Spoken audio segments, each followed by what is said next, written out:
Want a beer? I do. I'm Erica, and I'm ready for a beer.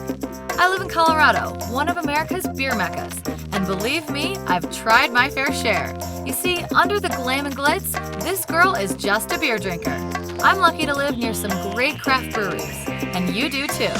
From the lightest wheat to the boldest stout, join me as I travel the country, hanging out, enjoying the local flavor,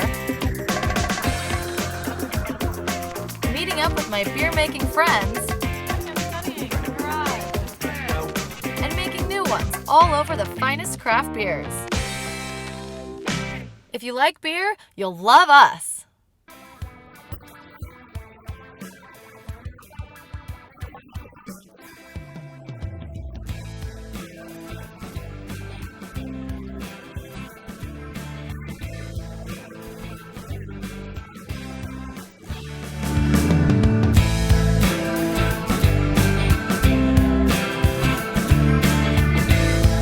Coming up, I go on a cheap date with a real pig and drink some pumpkin beer.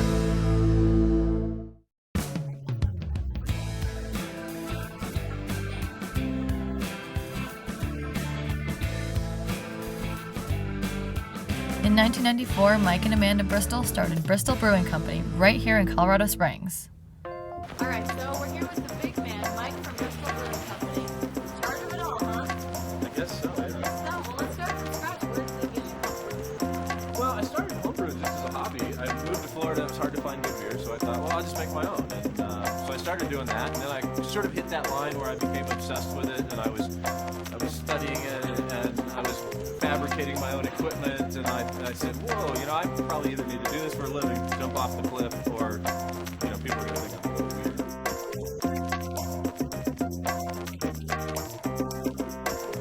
This is back in '94, so people weren't nearly as aggressive about beer styles. And we started with a pale ale, just because who doesn't like a good American style pale ale? And I love it. And then we went with a Scottish ale, which was really a departure. There wasn't really much going on there, but we thought the two beers really complicated. So we have a nice hoppy pale ale, we had a nice malty Scottish ale. We launched with just those two beers, and just to show how smart I was, I thought, 70% of sales will be in pale ale, 30% will be in Scottish ale, because it's darker and might scare people. It was exactly the opposite, so I haven't tried to guess since then. I mean, truly from then on, we've just brewed beers that we want to drink. And a lot of other people do too. You can say Mike succeeded as a brewer, but as a businessman, he wanted to make Bristol an integral part of the community. Yeah, we started the community ale program with the Venetucci Pumpkin Ale, and we basically said, look, here's a cause we believe in. It's a nonprofit. Let's do a beer that sort of reflects that cause. In this case, it was pretty easy because of the history of Venetucci. It had to be a pumpkin ale.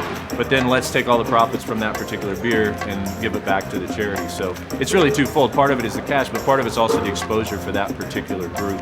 Right. In this case, the farm, but we also do 3 other ones. So then the pumpkins for the pumpkin ale come directly from Venetucci. Yeah, they plant a specific type of pumpkin for us. Our staff goes out and picks 1,500 pounds. We bring our kids. All of our spent grain through the brewing process all the time goes back to the farm. They use it for soil amendment. They use it to feed the animals.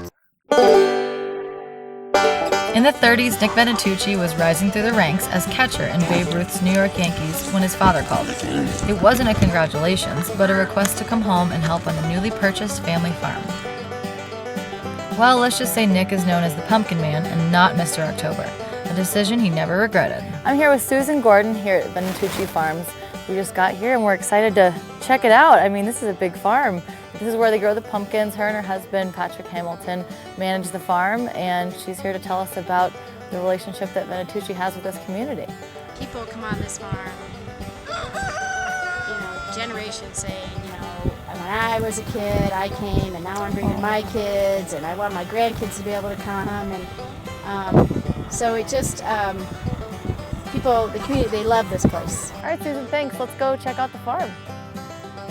Today, the Venetucci Farm runs as a model of organic agriculture, teaching kids about farm life and providing fresh meat and vegetables to local farmers markets and restaurants. And so these are cage-free? Yep.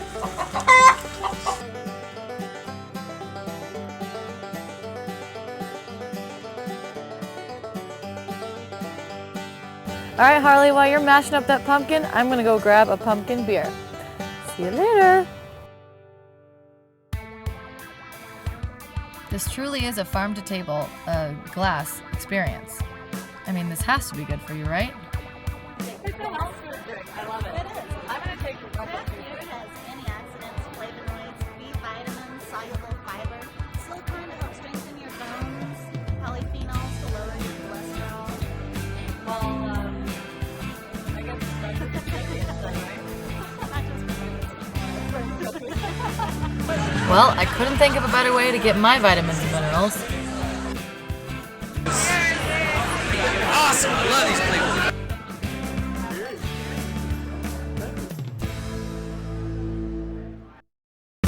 Go fill your glasses and come back after the break, and I'll be launching some pumpkins.